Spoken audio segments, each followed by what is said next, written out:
et bienvenue pour ce nouveau numéro de l'Actu Bourse, le magazine des tendances de marché et des sociétés cotées. Et j'ai le plaisir d'accueillir aujourd'hui sur le plateau Michel Lussier et Caroline Launay, respectivement directeur général et chercheuse et responsable de la communication scientifique pour Céliade. Bonjour à tous les deux. Bonjour Laurent. Bonjour Laurent.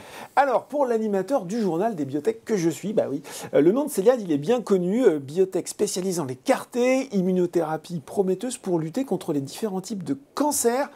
C'est pas le plus simple dans la science. Elle est pointue, cette science, cette technologie derrière Céliade. Est-ce que Caroline, vous pouvez justement peut-être essayer pour nous d'expliquer simplement comment tout cela fonctionne? Oui, très bien.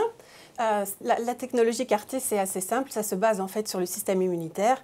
On prend une cellule du système immunitaire qui est un lymphocyte T, donc c'est un globule blanc, qu'on va transformer en laboratoire pour qu'il exprime ce qu'on appelle un récepteur, le récepteur CAR, qui va en fait permettre de mieux reconnaître les cellules cancéreuses et de mieux les combattre. D'accord. Ça, c'est dit très simplement. L'approche, elle peut être autologue, donc on va prélever les lymphocytes T chez le patient, on transforme en laboratoire et on le réinfuse chez le patient plusieurs semaines plus tard. Ou alors on peut faire une approche allogénique, où on va utiliser des lymphocytes d'un donneur sain, qu'on va transformer également en laboratoire et qu'on peut infuser à, on va dire, n'importe quel patient quand ils en ont besoin. Évidemment, on doit un peu plus transformer les cellules dans ce cas-là pour éviter des toxicités telles que la maladie du greffon contre l'hôte.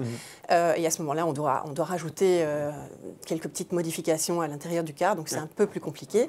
Et c'est d'ailleurs dans ce genre d'approche qu'on s'est un peu focalisé ces dernières années à Céliade, dans les approches allogéniques. Et aussi notre but, c'est d'essayer d'élargir, on va dire, le panel d'écarter à d'autres indications que celles pour lesquelles actuellement... Ils sont indiqués, entre guillemets. Voilà, tout à fait. Peut-être moyen de plus de champs d'application. On a un peu plus compris, c'était très clair.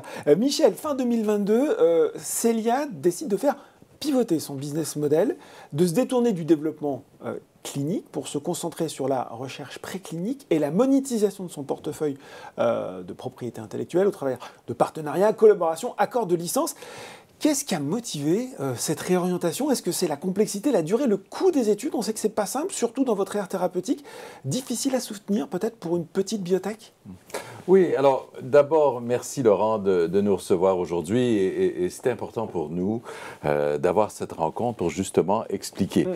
Il s'est passé beaucoup de choses depuis 12 mois. Depuis le début 2022, parce que le modèle d'affaires de Céliade, jusqu'à il y a quelques mois, était un modèle d'affaires de recherche préclinique jusqu'au développement clinique, jusqu'à la commercialisation. Céliade était à l'époque une société intégrée verticalement. Nous produisions nos cellules nous-mêmes, nous réalisions nos essais cliniques nous-mêmes. Alors, début 2022, on avait un certain nombre d'essais en cours qui ont certes porté fruit avec un certain nombre de réponses concrètes des patients qui ont été soignés, qui ont été guéris en grande partie grâce à notre traitement. Malheureusement, les résultats n'ont quand même pas été à la mesure de nos espoirs, c'est-à-dire que le pourcentage de patients qui s'est retrouvé en réponse complète n'était pas suffisant pour vraiment continuer, en tout cas en l'état, avec nos ressources financières dans les étapes de commercialisation et d'autres de phase 2. Alors, c'est à ce moment-là que le conseil d'administration a décidé de se recentrer sur, je dirais, la force vive de Céliade aujourd'hui, qui est centrée autour de deux piliers. D'une part, notre recherche préclinique et aussi sur notre propriété intellectuelle. Alors pourquoi? Parce que si vous regardez le monde des biotech, et vous les connaissez bien, aujourd'hui, ne serait-ce que dans le domaine des CAR-T, il y a eu plus de 1000 essais de phase 1 pour les CAR-T. Beaucoup d'argent a été mis. Par contre, si on regarde le pourcentage de ces essais qui sont arrivés en phase 2, à leur terme, on est à moins de 1 sur 30. Alors, Et malheureusement, Céliade ne fait pas exception à la règle. Ce n'est pas une raison et on le regrette et on a beaucoup travaillé, mais les résultats n'étaient pas là. Mais ça reste un modèle d'affaires extrêmement risqué. Par contre, là, nous nous sommes dit, eh bien, regardons notre modèle d'affaires de monétisation de notre propriété intellectuelle. On pourra y revenir, mais cette propriété intellectuelle est fondamentale, très importante dans le milieu des quartiers de la thérapie cellulaire et voire même au-delà. Alors c'est là qu'on a transformé la société, on a vendu notre usine, aussi parce que le fait de passer d'une thérapie autologue à une thérapie allogénique ne justifiait pas autant le fait d'être intégré verticalement. On a aussi cédé notre activité clinique à un CRO. Tout cela pour réduire la voilure, si je puis dire, d'une société qui a maintenant des dépenses beaucoup plus faibles et plus prévisibles pour nous centrer autour de, je dirais maintenant, de 4 axes principaux.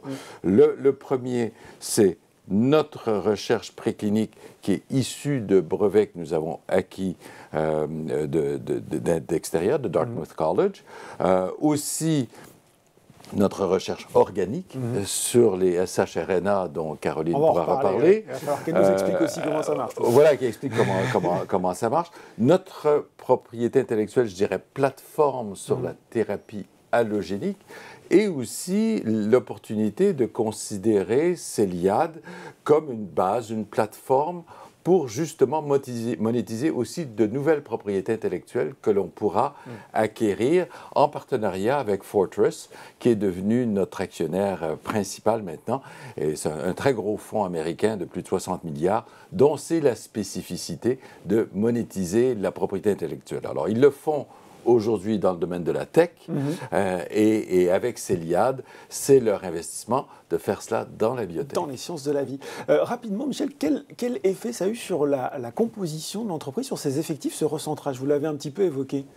Bien, écoutez, ça a impliqué une restructuration importante, et c'est dans ce cadre-là qu'au deuxième trimestre, le conseil d'administration m'a demandé, étant cofondateur, et je dirais que j'ai un peu Céliade dans mon sang, de vouloir assister le conseil dans cette restructuration. Donc, j'ai repris des galons comme CEO intérimaire pour faire cette restructuration et donc réduire les effectifs de manière considérable pour les recentrer sur nos forces vives qui sont effectivement notre recherche, nos labos de recherche et tout notre aspect, notre expertise en termes de propriété intellectuelle. Bon, alors vous l'avez évoqué, vous l'avez dit, forcément on est sur Boursorama. Aujourd'hui, la question que se posent les investisseurs, c'est justement de savoir quels sont ces droits intellectuels qui peuvent être valorisés par Céliade, qu'est-ce qu'ils recouvrent et qui peuvent-ils intéresser? Oui, alors, on en a beaucoup et vous comprendrez que la nature même de cette propriété intellectuelle fait que je dois être très... je dois faire attention, très prudent de ce que nous annonçons pour l'avenir. Il y a des choses un petit peu confidentielles. Voilà. Donc, là aussi. Mais je dirais quand même que notre propriété intellectuelle est fondamentale pour toute entreprise qui voudra faire des traitements allogéniques. Donc, comme vous savez, aujourd'hui, les CAR-T, ce sont surtout des traitements autologues. Mais l'avenir est... C'est l'allogénique. C'est l'allogénique, bien évidemment. La plupart des entreprises qui voudront faire ces traitements, devront utiliser notre propriété intellectuelle. Donc ça en est une partie. Une autre partie fait référence à notre capacité de transformer un traitement autologue en un traitement allogénique sans édition de gènes. Vous avez sans doute entendu parler de CRISPR Therapeutics, par exemple, de ces technologies basées sur l'édition de gènes. Eh bien, nous croyons que notre approche basée sur les shRNA fait qu'on peut se passer, on n'est pas obligé de passer par l'édition génomique. Voilà, on n'est pas obligé de passer par l'édition de gènes et nous pourrons également faire ce passage, là aussi en utilisant à la fois notre technologie et notre propriété intellectuelle. Est-ce qu'il va y avoir des accords annoncés dès cette année? Alors, bah oui. eh bien, là aussi, je dirais qu'il y a de nombreuses... c'est un processus qui est en cours avec de nombreux partenaires. Nous sommes très actifs sur ce plan-là. Maintenant, je ne suis pas en mesure de vous dire aujourd'hui si ça sera dans 3 mois, dans 6 mois, ou dans 1 an ou 1 an et demi. Mais ce que je dirais, c'est que c'est une démarche très active de l'entreprise actuellement. Bon, démarche très active. Célia, de l'actualité aussi, ce sont les résultats 2022 qui ont été publiés récemment. Selon vous, Michel, quels enseignements il faut tirer de ces chiffres? Et puis, une question là aussi très pragmatique, brutale, mais quel est aussi, à l'heure actuelle, l'horizon financier de Céliade? Est-ce que vous envisagez un refinancement à court terme? Bien sûr, bien sûr. Le premier enseignement, c'est que maintenant, la restructuration est derrière nous. Oui. On a des dépenses qui sont un petit peu en queue de financement de cette restructuration, mais je dirais qu'à partir du mois de juillet, là, on sera en rythme de croisière d'une société. Nouveau fonctionnement de la société. Du nouveau fonctionnement ouais, redimensionné. Ça nous a permis d'ailleurs d'économiser nos sous et de garder nos ressources, et nous avons assez de financement jusqu'au 4e trimestre, et bien évidemment, que ce soit avec nos investisseurs de manière organique et à la fois avec des investisseurs extérieurs, nous travaillons au refinancement actuellement. Bon, on a parlé de la propriété intellectuelle, de ces accords sur lesquels il y a une recherche active, mais il y a aussi la recherche. La recherche, avec ces pistes effectivement prometteuses, on la retrouve dans votre pipeline. Attention, accrochez-vous. Une approche de multiplexage de la plateforme SHRNA, les petits ARN en épingle de cheveux, je l'ai repris sur le site, désolé. Le développement d'un CAR à double ciblage basé sur NKG2D. Le développement d'immunothérapie ciblant la protéine B7H6, c'est assez intimidant là aussi sur le profane. C'est de nouveau vous qu'on met à contribution, Caroline, pour expliquer simplement quelles sont ces pistes prometteuses et en quoi elles sont prometteuses. Oui, tout à fait. Donc la première plateforme, grande plateforme dont Michel a déjà parlé, c'est la plateforme SHRNA. Donc c'est les petits ARN en épingle à cheveux. Donc c'est du matériel génétique qui permet d'interférer avec un gène bien spécifique et donc qui va plus ou moins éteindre ce gène. Et donc, si on veut, par exemple, dans le cas des CAR-T allogéniques, quand on veut quand on veut diminuer le risque de maladie de greffon contre l'autre, on va vouloir inhiber le gène qui est impliqué dans cette maladie. Et donc, c'est ce qu'on a fait avec une approche SHRNA. Le multiplexage, c'est simple, c'est en fait plusieurs SHRNA en parallèle qu'on met en simultané dans une cellule. Et donc, on va non seulement agir sur un gène, mais sur d'autres gènes. Donc, par exemple, dans le cas d'une approche allogénique, on va pouvoir inhiber le risque de maladie du greffon contre l'autre, mais également, on va pouvoir augmenter la persistance, l'activité des cellules, où on va pouvoir leur permettre de surmonter... On peut customiser sa cellule à un point c'est vraiment ça. Assez impressionnant. Voilà. C'est comme une approche plug and play, comme des modules qu'on peut choisir. Et donc, ça permet évidemment d'augmenter les capacités des CAR-T de façon exponentielle. C'est donc très prometteur. Et donc ça, c'est l'approche principale sur laquelle on travaille. Pour le moment, on a réussi à mettre 4 SHRNA dans une cellule CAR-T en même temps. Donc on est en train de travailler là-dessus en préclinique. Donc ça, c'est la première approche. La deuxième approche, c'est donc les CAR-T à double ciblage. Donc les CAR-T à l'heure actuelle, y compris ceux qui sont commercialisés, c'est des CAR qui ciblent un antigène exprimé par certaines cellules cancéreuses dans une indication bien précise. Si les cellules perdent cet antigène, donc c'est une molécule à la surface des cellules, ça fonctionne plus. Ça fonctionne plus. On va avoir, soit on va avoir une résistance au traitement, soit on va avoir une rechute, etc. Et on sait qu'elles sont malignes, les tumeurs cancéreuses, qu'elles s'adaptent aussi parfois très vite. Tout à fait. Et justement, dans le cas des cancers solides, il y a des métastases, et des fois les métastases n'expriment pas les mêmes antigènes que la tumeur de base. Et donc dans ce cas-là, une approche où on va cibler plusieurs antigènes à la fois est idéal. Et donc, c'est sur ça qu'on travaille, en utilisant les CAR-T basés sur le récepteur NKG2D, qui déjà reconnaît plusieurs ligands qui sont exprimés dans une bonne partie des cancers, et en utilisant également un autre antigène, plus spécifique peut-être d'une indication ou d'une autre. Et donc, à ce moment-là, on espère effectivement pouvoir prévenir ces rechutes, ces résistances. Pour le dire simplement, un traitement plus effice, Tout à fait. Ça, qui s'adapte aussi à l'évolution de la maladie. Et on va terminer, puisque là, on a tout compris sur la B7H6, la protéine. Qu'est-ce que vous cherchez à démontrer là-dessus? Donc, B7H6, c'est un ligand de stress qui est exprimé également dans pas mal de cellules cancéreuses de différents types d'indications. indications. Et donc c'est de nouveau, c'est un petit peu comme le NKG2D, c'est une cible qu'on pense être très prometteuse parce que justement ça permet d'étendre un peu la panoplie, d'écarter à d'autres indications, notamment les tumeurs solides. Et donc on essaie de fabriquer des CAR-T à base qui ciblent le B7H6 pour pouvoir effectivement l'utiliser dans d'autres indications. Bon, moi j'ai tout compris. En tout cas, Michel, là aussi, il y a ce portefeuille de brevets que vous voulez valoriser. Comment vous valorisez cette recherche préclinique ? Comment vous allez vous y prendre ? Eh bien, écoutez, c'est vraiment le moment d'en parler, parce que c'est maintenant que cette recherche préclinique a abouti. On va la communiquer. Bon, déjà, il fallait déposer la nouvelle propriété intellectuelle pour cette recherche-là, la communiquer au travers d'un certain nombre de congrès internationaux à compter du deuxième trimestre, et ensuite la partager avec plusieurs entreprises. Parce que si on regarde aujourd'hui dans ce domaine des CAR-T, sur les plus de 1500 essais, il n'y a que 8 produits commercialisés. Et ces 8 produits sont seulement avec 2 antigènes, le BCMA ou le CD19. C'est vraiment les premiers pas des CAR-T. C'est les premiers pas. On reste au balbutiement encore. Donc nous apportons 2 nouveaux types d'antigènes, le NKG2D et le B7H6.